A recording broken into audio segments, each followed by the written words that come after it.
Welcome to the deep dive. Okay, so here's a question. What truly separates companies that achieve, sustained greatness from those that just do well or maybe even fail spectacularly? Right. Is it the big vision statements, the really charismatic leaders? Or is it something, well, far more subtle, maybe more profound? Uh-huh. Today, we're really embarking on an exploration into the character traits, the strategic decisions that seem to underpin enduring greatness. And we're pulling insights from quite a few places, including, of course, Jim Collins' foundational work, Good to Great. That's where he introduced that key idea of level 5 leadership. Exactly. We'll be looking at leaders who honestly often defy that popular image of a CEO. The Uh, ones who blend this fierce determination with an almost unassuming focus on results. yeah, they make these counterintuitive moves, things you wouldn't expect, and sometimes reshape whole industries doing it.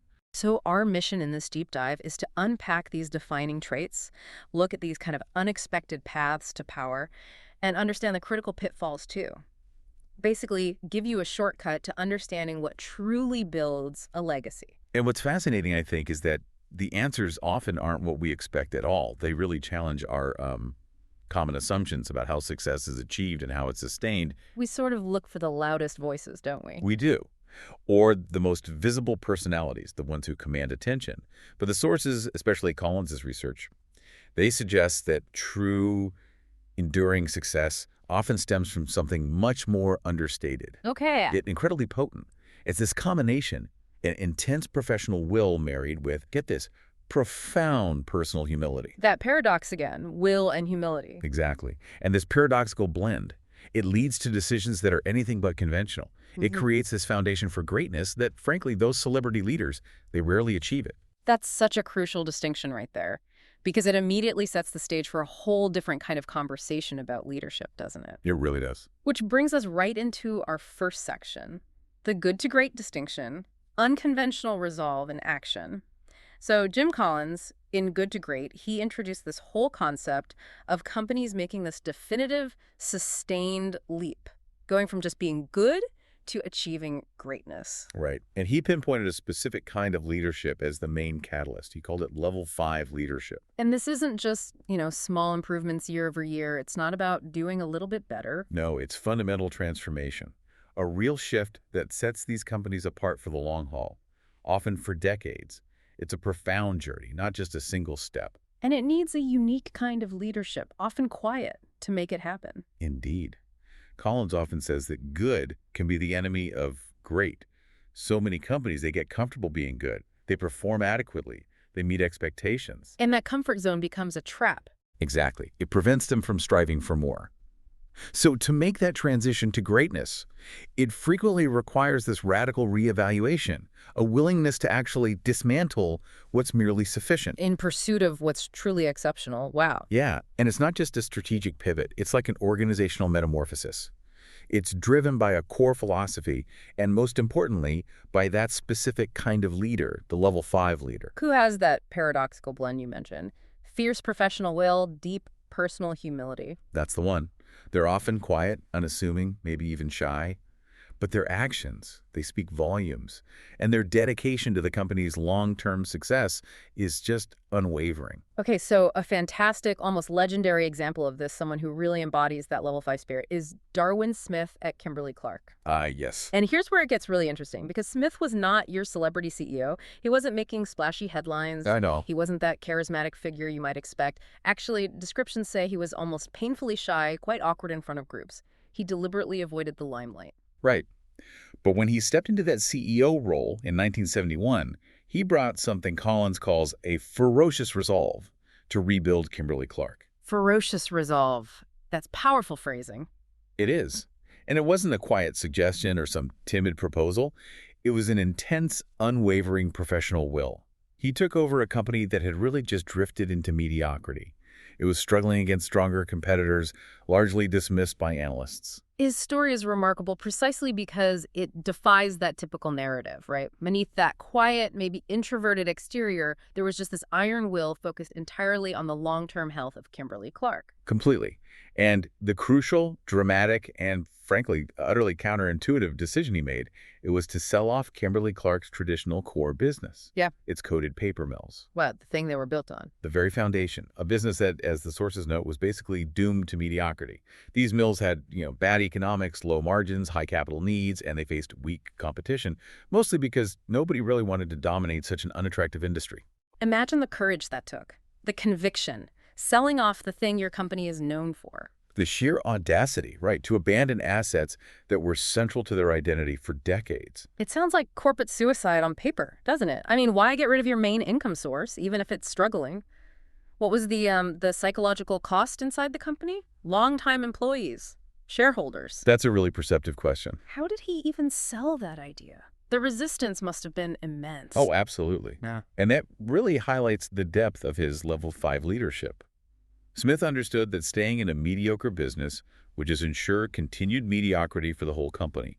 His rationale was profoundly long-term. Okay. He and his team figured, they reasoned, that if they strategically pushed Kimberly-Clark into other businesses, specifically the growing consumer paper products market. Things like Kleenex, Huggies. Exactly. That's where they could achieve greatness. The comparison between the company before Darwin Smith, with its struggling mills and its later good-to-great status, built on those household brands, it's just stark. So he was willing to cut off a limb to save the body? Or grow a stronger one? Pretty much. Because his dedication was to the institution itself, not to any specific business unit, and definitely not to personal glory. To manage the resistance, he likely just relied on quiet, persistent communication. Showing the data, explaining the long-term vision, with this almost stoic conviction. He wasn't looking for applause. He was just doing what he believed was right. And the results, well, they speak for themselves. Under Smith, Kimberly-Clark sold the mills, took on debt, faced skepticism, and then decades later, they'd beaten giants like P&G in most product categories. It's an incredible testament to that ferocious resolve and that clear level 5 mindset. So connecting this to the bigger picture, it makes you ask, how often do we really see leaders willing to abandon a core business, something comfortable, for future unproven growth? What does that say about their character? Well, it points to a profound long-term view, doesn't it? An ability to see beyond the immediate, to a future state others might not see yet. It's deep strategic vision, combined with the professional will to execute it, even when it's unpopular or seems crazy. This kind of leader isn't driven by ego or short-term stock prices. They're driven by building something that lasts. Exactly. Building an enduringly great enterprise. Their humility lets them acknowledge the current problems, the need for radical change, and their professional will gives them the relentless drive to make it happen, no matter the personal cost or public opinion. It's rare. It's powerful. That's a really powerful point. And it sets us up perfectly for our next section. Beyond conventional wisdom, strategic shifts, and unseen advantages. Because it seems like great companies find their edge by looking sideways, not just straight ahead. Finding power, as it were, in unexpected places. Yeah, you might think it's all about optimizing what you already do, right? Just getting a bit better. But our sources show it's often about finding a whole new game to play, or identifying some hidden leverage point within the existing one. It's a critical point many organizations miss. They can fall into that trap of marketing myopia, right? Focused too narrowly on their current product. Exactly. Theodore Levitt talked about this. Like a railroad company thinking it's just in the railroad business instead of the transportation business. They miss the bigger picture. They spend billions making the new widget slightly better than the old one. Using their own internal metrics. But the real breakthroughs, they often come from looking outside that established frame. Identifying what Hamilton Helmer in 7 Powers calls specific powers, these sustainable advantages that actually protect profits long-term. And a perfect example of this is Intel's accidental empire, right? From 7 Powers. We all know Intel as the chip giant, microprocessors. Synonymous with them. But they didn't start there. That wasn't the grand vision initially. Their first focus, the sources say, was the memory company. They were all in on computer memories. That was the Well, the core business. Microprocessors, as we know them, were actually just an offshoot. They were invented as part of a development job for a Japanese calculator company, Busicom. Right. And Intel's motivation then wasn't some grand plan to revolutionize computing. It was simply to generate much-needed cash for their main business, the memory business. Almost a side hustle that took over the world. Pretty much. And it's amazing how those two paths diverge so dramatically. The memory business, once the core, eventually led to, well, wildly different value outcomes. $0 for memories. Intel got out of that hyper-competitive market, and $150 for microprocessors, which became the bedrock of the PC revolution. So not a planned strategic pivot from day one. Not at all. It was this secondary thing that through, emerging conditions, recognizing its potential and then acting decisively, it became the dominant value-creating part of the company. It really shows how important it is for companies to stay agile, pay attention to things happening on the periphery. And seize opportunities that might not seem central at first, but could hold immense power. And the timing, as the sources stress, was absolutely critical. Intel made a decisive break from the peloton of competitors at a crucial time, just under the wire. Yeah, they moved just as the PC market was starting to ignite. They saw that huge, latent demand for processing power. The sources say if the PC market had gone on another year or two without Intel establishing that microprocessor dominance, well, the window of opportunity would surely have closed. Prospects for building scale economies would have dimmed. And that IBM contract was the linchpin. Absolutely pivotal. The sources literally say if another company had won the IBM contract, Intel as we know it today would not exist. Whoa. One moment, incredible leverage, incredible insight, a game changer. Absolutely. And that concept of scale economies is so important here. Once Intel got that dominant spot, especially with the IBM PC contract, they could produce microprocessors at a volume nobody else could touch. So their cost per chip dropped like a rock. Exactly. Their fixed costs, R&D for chip design, building those massive fabrication plants got spread across millions and millions of units. The cost per chip for Intel just plummeted as production ramped up. Creating a virtuous cycle. A powerful one. Lower costs meant lower prices, which fueled more demand, which allowed even greater scale and even lower costs. It made it incredibly hard, almost impossible for competitors to catch up. They couldn't match the cost efficiency. So Intel wasn't just first, they used that advantage to build a wall. A nearly insurmountable barrier to entry. They locked in a sustainable competitive power. It's a huge lesson in timing, recognizing a shift and leveraging those early wins. Then you have something like Blue Ocean strategy, which takes a completely different tack. It literally challenges companies to break out of the red ocean of bloody competition. All that fighting over existing market share. By creating uncontested market space instead, making the competition irrelevant, growing demand, breaking away from price wars. Instead of fighting over a shrinking pie, you bake a whole new one. Define new rules, attract new customers. And critically, the insight comes from exploring non-customers, not just your existing ones. That's the profound shift. If you only talk to existing customers, you'll likely get feedback pushing you to do more of the same for less. Which keeps you stuck in that red ocean, competing on price, tiny features, like airlines fighting over legroom. Exactly. Non-customers, though, they hold the greatest insight into an industry's pain points and points of intimidation. They tell you why people aren't engaging, what frustrates them, what makes the current stuff inaccessible. Understanding that can unlock entirely new markets, create totally novel value. It's about expanding the market, not just fighting for your slice. Which raises that question again.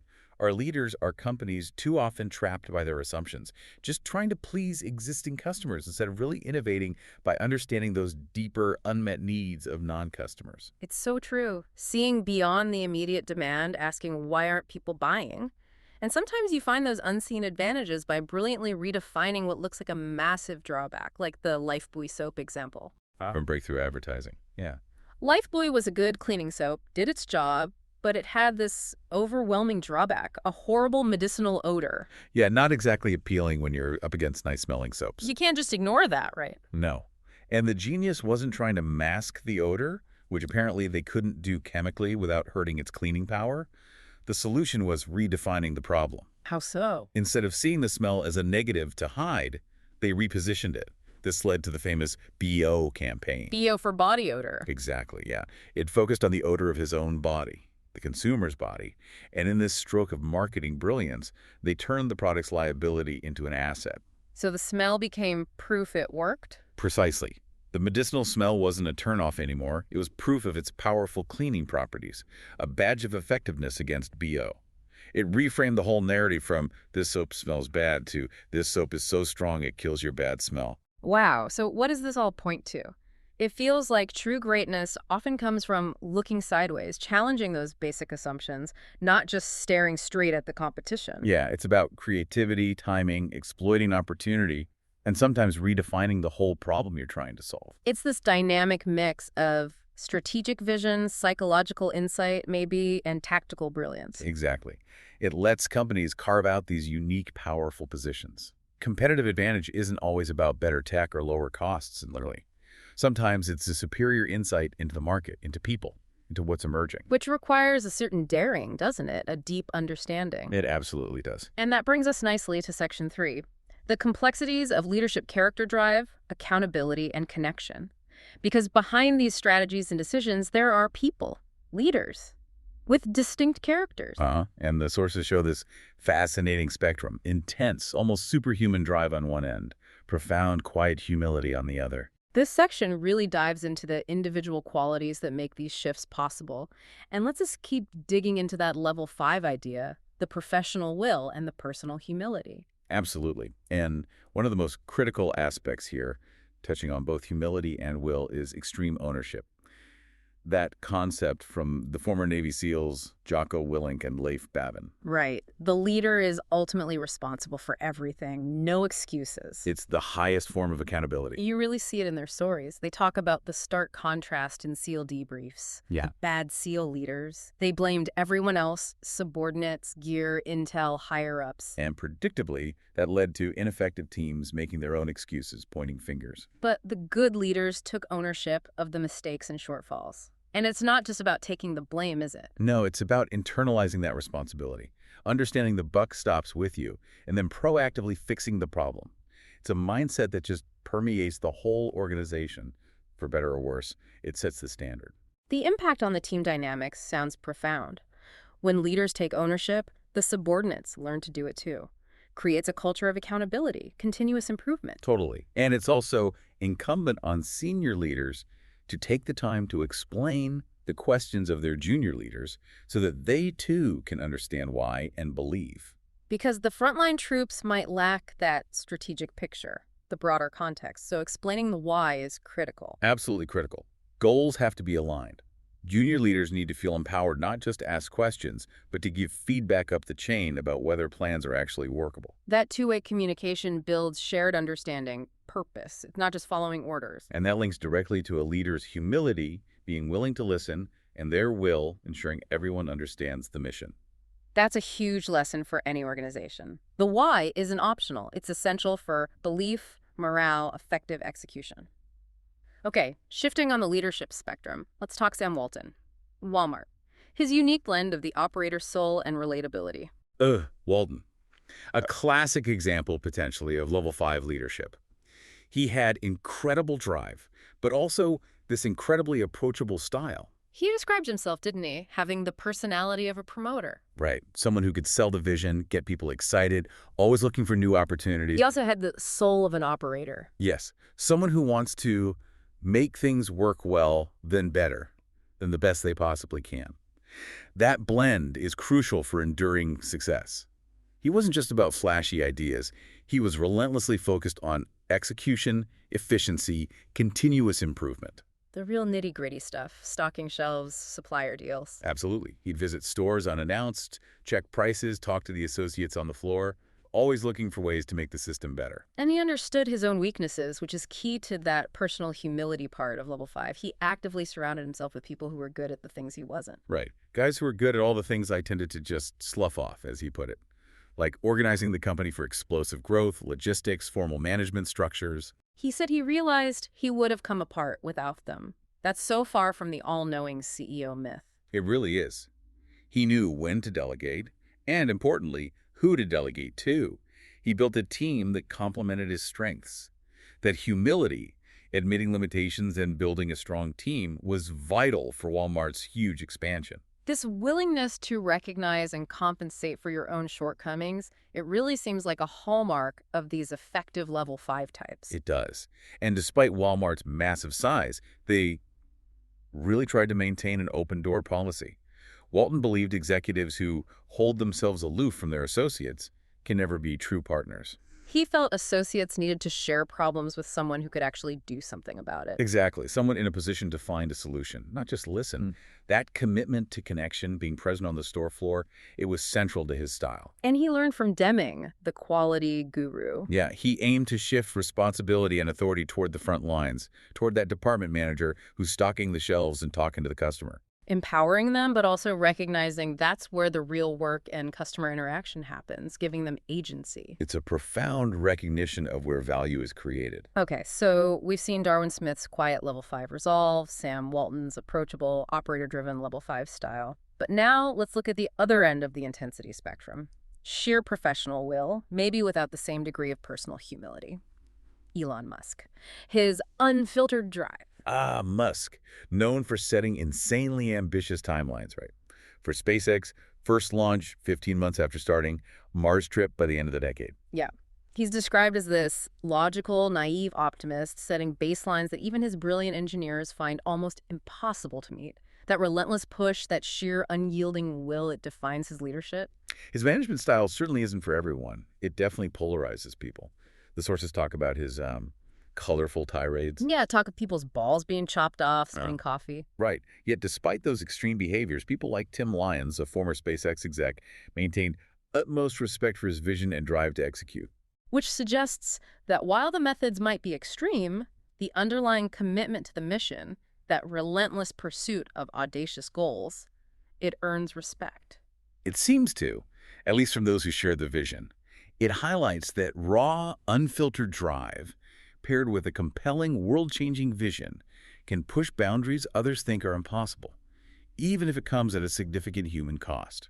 And he's known for taking extreme risks too, right? Even borderline reckless ones. His brother Kimball worried Musk took risks that seemed like they could have landed him in jail. For using someone else's money. Yeah, like using customer prepayments for roadsters to keep Tesla afloat in the early days when they were desperate for cash. That shows a level of commitment, a willingness to skirt conventional boundaries, maybe even legal lines, that few leaders would contemplate. What does that tell us about professional will pushed to the absolute limit? Well, this is where you see intense professional will in these incredibly high stakes, almost existential situations for a company. Musk's actions, as described, suggest a belief that the mission's success justifies extraordinary, perhaps even ethically questionable means. Survival tactics, but pushing the envelope. Definitely testing the boundaries of normal business practice and governance. It suggests a leader with unparalleled single-mindedness, willing to gamble everything, maybe including personal freedom, for the vision. So the extreme end of professional will. Arguably, yes. But perhaps without that balancing force of personal humility that level 5 leaders have, it becomes a much more volatile, ethically complex kind of leadership. And then taking it even further, maybe onto a darker path of powerful drive, far from the humility of Smith or Walton, we get Robert Moses, the power broker of New York. Ah, Moses, a master of threats and leverage, used them ruthlessly to get his way. Like threatening Governor Roosevelt over budget cuts, telling him he'd be the one to tell the public if park projects stopped. Exactly. Or ordering that yacht club to vacate its site in just 12 days because it was in the way of one of his projects. It shows this raw, almost tyrannical professional will, utterly unconcerned with personal humility or public feeling. Moses really highlights how professional will, while crucial for big achievements, can exist completely separately from, and even destructively from, humility, empathy, ethics. Absolutely. He used a blend of demagoguery and deception when facing opposition. He'd oversimplify complex issues down to public versus private interest. Painting opponents as these sinister forces of influence and privilege. Right. And he was an expert at concealing facts or twisting truth to push his agenda, often bypassing democratic processes entirely. It's a deeply concerning side of that kind of singular, unchecked drive. And he held grudges. That story about Ole Singstad, the tunnel engineer. Chilling, isn't it? Moses forces him out of the tunnel authority, and Singstad gets blackballed from highway design projects in New York City and state for 24 years. 2.5 decades, just because of one man's vindictiveness. It shows a dark, punishing side, an abuse of power, a really destructive aspect of that enduring leadership will. So it seems while ferocious resolve or intense professional will is a common thread among these powerful figures. The application, and crucially the ethical framework around that will, dramatically shapes the success and its impact. A level 5 leader like Darwin Smith directs that will toward the enduring good of the institution, stepping back from personal credit. A Sam Walton channels it into operational improvement, connecting with people. Another level 5. Right. With Musk, it's laser-focused on the tech breakthrough, even with personal and ethical risks. But with Moses, that powerful will becomes self-serving, destructive, using power to dominate, to punish. It really raises the question, how do we balance that intense drive with empathy, fairness, or real commitment to the common good? Exactly. The ultimate legacy isn't just what you build, but how you build it, the values you embody. Wow. These leaders definitely show such a range of styles, applications of their will. From Smith's quiet resolve, Walton's approachable operator soul, Musk's fiery ambition, even Moses's ruthless tactics. What ties them together, or maybe more importantly, what separates them beyond just getting big results? Well, each, in their own way, had this unshakable belief in their direction, right? And this almost superhuman capacity to push it forward. Yeah. But what differentiates them beyond just results is the source and the expression of that will. And critically, the presence or absence of that deep personal humility. So Smith, quiet determination for the company's good, personal obscurity, fine, level 5. Walton, populist drive, connected to associates and customers, culture of improvement, another clear level 5. Musk drive linked to his tech vision, changing industries, often overriding conventional limits. And Moses, drive detached from public good or team empowerment, driven purely by the will to build and control, regardless of the human cost or ethics. The outcomes, while all huge in scale, differ so much in their impact and the organizational character they left behind. And the level 5 leaders, they channel their ego into the company, not for personal glory. That seems key. That's a crucial, powerful distinction, and it leads us perfectly into our final section, the enduring foundations of organizational character. Because leaders are vital, but their character, their philosophy, it often imprints on the organization itself, creates something lasting. Like a deep-seated set of principles guiding actions long after they're gone. Let's look at Amazon's 3 pillars of difference. Ah, yes, the Jeffisms. Bezos laid these out as Amazon's defining traits. Genuinely customer-centric and almost obsessive focus there. Genuinely long-term oriented thinking, years, decades, not quarters. And they genuinely like to invent, embracing experimentation, risk. And he argues most companies are not those things. Which provides this powerful, clear organizational philosophy, a cultural code guiding everything they do, from product development to big strategic bets. It's an explicit statement of their unique character.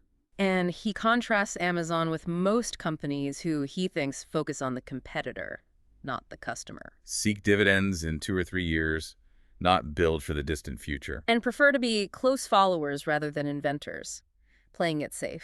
Yeah, it really highlights how rare and intentional Amazon's approach is. It emphasizes that internal compass, those 3 pillars, over external pressures or short-term wins. It's about this deep, almost philosophical commitment that defines their lasting character. And this philosophy showed up in their unstore concept. Right. They define themselves not just as an online retailer, but as an unstore, deliberately rejecting the limits of traditional retail. Meaning limitless shelf space, far beyond any physical store. Highly personalized recommendations, embracing negative reviews alongside positive ones because true customer focus means transparency. Selling used items alongside new, offering more choice. It was a conscious decision to be fundamentally different, to shatter retail norms, to be, as the sources say, Walmart and Nordstrom's, all in one huge selection and sophisticated service. That radical redefinition came straight from their core pillars, created a whole new market space. Also fascinating for organizational character is that genius of the A&D idea, from built to last. Right. Visionary companies don't just choose between extremes like short-term profit or long-term vision. They embrace the paradoxical view that allows them to pursue both A and B at the same time. It's not either, it's both hand. Exactly. Greatness isn't about compromise or just finding the middle ground. It's about integrating seemingly contradictory forces, holding them in this productive tension. Transcending those false dichotomies that trap other organizations. Yeah. It's not profits or purpose, it's profits and purpose. Not stability or innovation, but stability and innovation. Thought controlled growth or aggressive expansion, but Controlled and aggressive expansion. Visionary companies find ways to hold these tensions simultaneously. Makes them more robust, resilient, adaptable. They get that you can be both highly disciplined and highly creative. Fiscally conservative and willing to make bold, risky bets. and underpinning all of this individual leadership, organizational character is principle-centered living from Stephen Covey's 7 Habits. That core idea. Security is based on correct principles that do not change, regardless of external conditions or circumstances. It provides an immovable, unchanging, unfailing core. And that deep internal core is what makes change feel like an exciting adventure instead of a threat, because your foundation is stable, even if the world shifts. Precisely. Principles, personal or organizational, they act like a compass for guidance. Much more reliable than shifting maps of trends or emotions. They lead to decisions that are implementable and meaningful, reflecting both short and long-term thinking. It's about asking those ultimate questions of life, the leadership part, defining mission and values, and then managing yourself or the organization to live congruently with the answers. Right. As the source says, discipline derives from disciple to a philosophy, disciple to a set of principles. That internal discipline, guided by principles, is what allows leaders to make those tough, unconventional level 5 choices, like Darwin Smith selling the mills. And it applies deeply to interpersonal relationships, too. Covey's seek first to understand, then to be understood. He calls it the single most important principle in interpersonal relations. And it requires a sincere desire to understand, not just using a technique to get someone to agree with you. It really emphasizes that in relationships, the little things are the big things. Consistent, principled behavior builds trust over time. Absolutely. Which applies directly to how leaders interact with customers, employees, partners. It reinforces that humility and empathy are crucial for enduring success. This brings personal humility and empathy full circle, doesn't it? It does. A leader grounded in principles will prioritize understanding, genuine connection. They know strong relationships built on trust and respect are a non-negotiable foundation for the long term. It means actively listening, being open to feedback, even when it's tough. Building trust, alignment. It's essential for shaping a positive, resilient organizational character. And finally, let's just briefly touch on Max Weber's concept, the ethic of the calling, the Beruf's ethic. Yeah, this idea that ethically transforms modern professional practice. It links professional effort to a deeper, almost spiritual purpose. Fostering a qualitatively new kind of human being, characterized by cool objectivity, calculation, and a serious approach to work. This ethic of the calling suggests work isn't just a means to an end, like getting paid. It's an inherent moral duty pursued with diligence, dedication for its own sake. It applies stewardship, responsibility to your craft, to society. That profound sense of purpose can give an individual and an organization incredible resilience. A relentless pursuit of excellence becomes part of its character. And the cool objectivity and calculation aren't about being cold. They're about a rational, systematic approach to work, ensuring efficiency, effectiveness, in service of that higher purpose. Which leads to that important question you raised. How do individuals and organizations cultivate such a deep-seated set of principles and commitment, especially when the easy path is often chasing quick wins or just copying competitors? Exactly. This is where understanding and truly internalizing these concepts really matters. It shapes not just what you do, but how and why you do it. So whether it's Amazon's long-term customer focus, the genius of the A&D embracing paradox, or living by deep principles, there's this clear emphasis on an internal compass, not just external pressures or trends. It's about a deeply ingrained philosophy guiding decisions, even when they're unpopular, counterintuitive, or really hard in the short run. We've certainly journeyed through some fascinating stuff today, seeing that greatness is rarely simple or straightforward. It's not just about charisma. Often found in those paradoxical blends, isn't it? Like Darwin Smith's ferocious resolve and deep personal humility as a level 5 leader, letting him dismantle a core business. Or Intel pivoting from an offshoot to build an empire. The blue ocean focus on non-customers creating new markets.